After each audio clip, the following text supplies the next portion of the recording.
Yeah, I'm with a group called Foodwatch, and we are actually trying to keep WA GM free. We do grow GM crops already in WA, but the moratorium is still intact, and we hope to keep it that way through advocating to groups, to helping farmers, in educating consumers, and lobbying, of course. And the whole idea behind it is to make sure that people have the ability to eat healthy, safe food. And in order to do that, I believe you need to have the ability to feed yourself. And in order to feed yourself, you need seeds. We all need seeds. That's what it comes down to. And the most simplest thing of all, you probably do. I don't know how many home gardeners there are amongst us tonight, but yeah, fantastic. It's an absolute miracle, and to be able to have ownership of those seeds, to be able to grow and perhaps develop your own seeds, that's wonderful. And that's the basis of how we've survived with the biodiversity that seed saving and sharing and food, seed production, brings us. 75% of the world's farmers sell seeds, but over the last 20 years, ownership of seeds has changed dramatically. We now have major multinational pharmaceutical and chemical companies owning our seeds. They have total ownership over the seeds that we used to have ownership of, and the reason that we should be alarmed about that is the one that's at the top of the chain.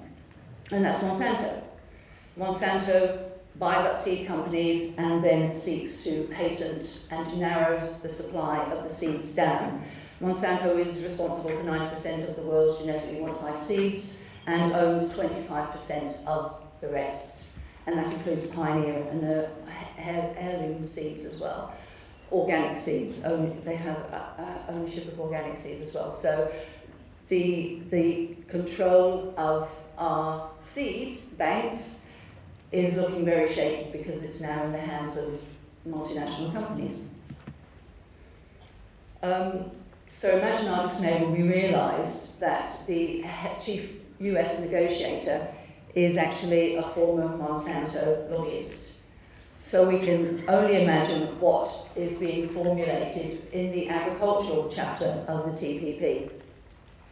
Now, Monsanto, as you can see, along with two other major companies, own over 57% of US food. So already they are, they have total control in that respect, and the majority of the crops that are grown in the US are actually genetically modified. So the control that these companies have over our food at present is enormous. And of course the intention would be to maintain that stranglehold. And the TPP, we believe, will give them even more power. Now, what does our government think about it? Well, this is what I copied from the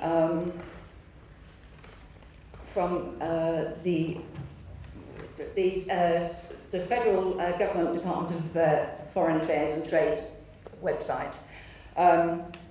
And it says the Australian government will pursue a TPP outcome that eliminates or at least substantially reduces barriers to trade and investment. I think someone's already mentioned that.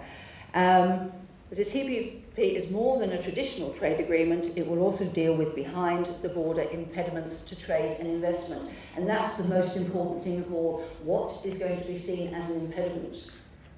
Now, we have heard that anything that seeks to stop potential profit, not even actual profit, but potential profit, will be seen as an impediment and will be stopped.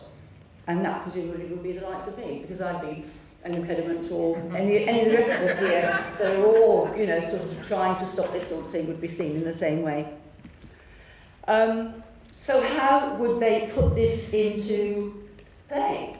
They'd bring in the enforcer, the ISDS, which several people have already talked about. The investor-state dispute settlement mechanism. As Mia suggested, what happens when the government changes? Or, we suddenly have some enlightenment amongst the people in charge. what then? We're actually trapped into something, you know, one government might wake up and say, well, actually, I don't think genetically modified corn is a particularly good idea. Perhaps we shouldn't be eating it or feeding it to our kids. Once you've signed up to this agreement, you have signed up to it. And we have heard that Australia is one of the most likely countries to sign up to it, so it's quite alarming in that respect. So what could it actually mean to agriculture? Because has been repeated over and over again, we do not know the details. We can only assume, because Monsanto is at the leading edge of it all, that it will be all about GMOs. That, you know, there will be no two ways about it. As I said here, resistance against GMOs will be seen as anti-trade practice. So, you know, that's me in James. We will see a dropping of bans of GMOs because that will be anti-trade. Labelling of GMOs will be anti-trade. You won't be able to do it. And the ability to farm and not have to deal with contamination will be seen as anti-trade. Because if you're alarmed about having GM in your seed, what you're actually saying is it's not as good as conventional seed, so therefore you're making an anti-trade statement. And I think our friend Steve Marsh over there, this is the beginning of it, where multinationals do enforce their power and try and remove people's choices. If this is the state of play at the moment, what will it be once we have the TPP entrenched and we have the ISDS in place? That it would be quite alarming. Other things that we could see introduced, which is already happening, and will be sort of confirmed if we have this ISDS, will be increase in patenting of animals and insects, more GMO plants and foods, seed saving. Many people save seeds. As I said, 75% of the world's farmers save seeds. That will be curtailed, controlled by the TPP. We'll go on to that in a minute. And destruction of local economies, which has happened in some countries. Mexico was self-sufficient in growing its corn until the US started producing genetically modified corn, which it sold through a trade agreement to Mexico for less than it took to grow it, but nevertheless it was a big deal, and the Mexicans, because it was so cheap, bought it, and now they can barely provide half of the corn that they used to because those farmers have gone out of business and they're now reliant on imports, which, you know, that's the sort of thing that can happen through these free trade agreements where, in fact, a lot of people do not benefit whatsoever. So the fight to save seeds, well, this is already happening. It's already happening. A free trade agreement that was introduced into Colombia last year saw farmers being banned from saving seeds, sharing seeds, developing their own seeds. This is all part of the free trade agreement that they had with the US. So farmers that traditionally used their own variety of seeds were no longer allowed to use them because they didn't fit onto the official list of accepted seeds. And in order to get your seed onto that official list, it was an incredibly expensive procedure. And so the farmers did strike. They went on strike, and so did half the country. And luckily, within 2 weeks, the government did concede that perhaps this was not the correct way to be going about it, but it has not been cancelled. It has been put on the shelf for 2 years. But that's what will happen if we introduce the TPP here, and we are seeing it in other parts of the world already. The EU. What's happening in the EU, although there is no trade agreement, this is part of a global agreement that has been going on for several decades actually, but every few years it's renewed and strengthened. And what's happening in Europe now, or they're actually trying to introduce, I don't know if they have yet, is a bureaucracy called the EU Plant Variety Agency, and it's doing exactly what they tried to introduce into Colombia, where if your seed is not assessed and part of the list you will not be able to grow it, and if you do try and grow it, you will then be fined, sued, arrested, whatever.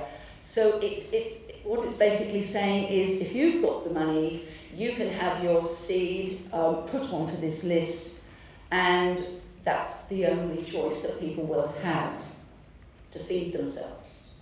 And you can imagine that list getting narrower and narrower and patented, and farmers will lose their independence, and we will lose our choice.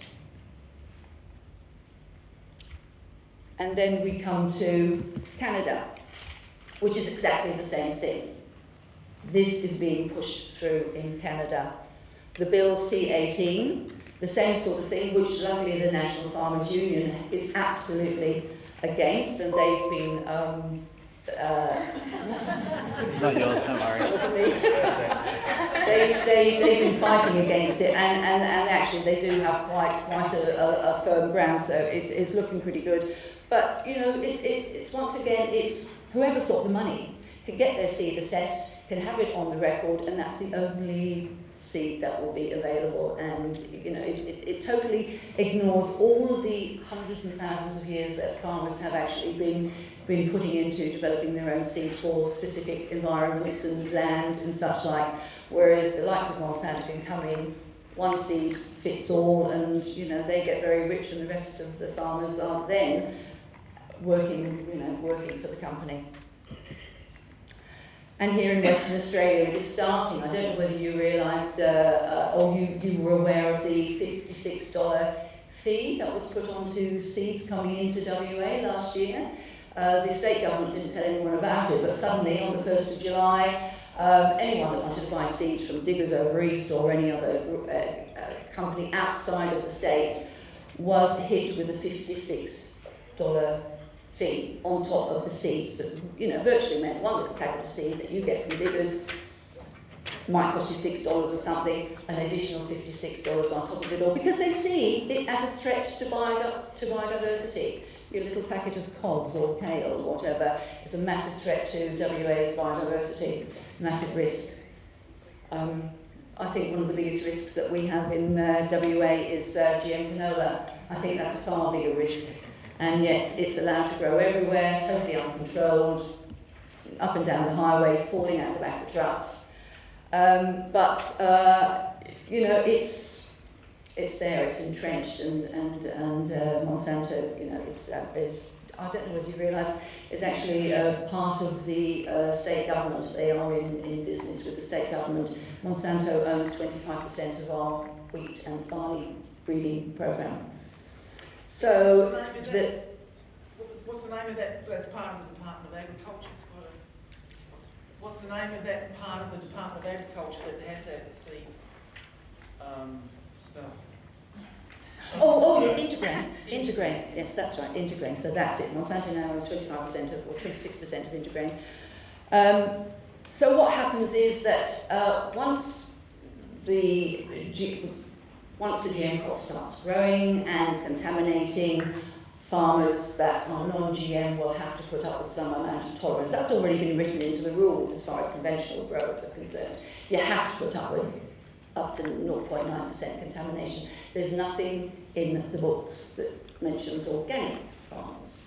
And in Australia we have some of the strongest organic standards in the world, where zero contamination of GM in organics is allowed, zero. And that gives the grower the choice to be able to grow food that he knows the markets are willing to pay for. Now, with the TPP coming in, if that farmer then finds GM and is appalled by it, it will be seen as a hindrance to trade, and he will have to then fold over and accept some amount of contamination, in which case we will not have organics as we know it, and so the choice is narrow for us. You know, once again, this is all conjecture. We do not have the details, but we can see what's already happening. We can see the trade deals that are happening and the problems that farmers are having and consumers are having, where their choices are narrowing and they're having to put up with imposition from big multinationals that aren't necessarily well, certainly aren't working for their benefit. Steve Marsh. The Steve Marsh court case, that begins on Monday. I've got some flyers over there. We do have some events happening on Sunday and also Monday morning just before the courts from 8 till 10:30 will be in the city. But please do take a flyer. So, you know, this is it. This is just the tip of the iceberg. Now, this is interesting because looking at trade agreements around the world and the effect that they have on us, you know, Tony Abbott saying it's going to be good for all of us. Well, according to some academics from Australian universities, it is not good for us, because what happens is that we are forced to, we lose the ability to feed ourselves. We have to import cheap food, which then has a detrimental effect upon our health. And this has actually been discovered through studies. So no, it's not going to be good for all of us, Tony. You know, we are going to have problems. We are going to see farmers losing the ability to grow what they want. We are going to lose the ability to eat what we want because it just won't be there. So, summing up, the TPP, as we can see it from the evidence that we have seen around the world from other trade agreements, massive threat to seed sovereignty. Organic, non-GM farmers could well be a thing of the past. Local economies will suffer because we'll have to import cheap foods, SPC example, and consumer choices will be gone. Thank you.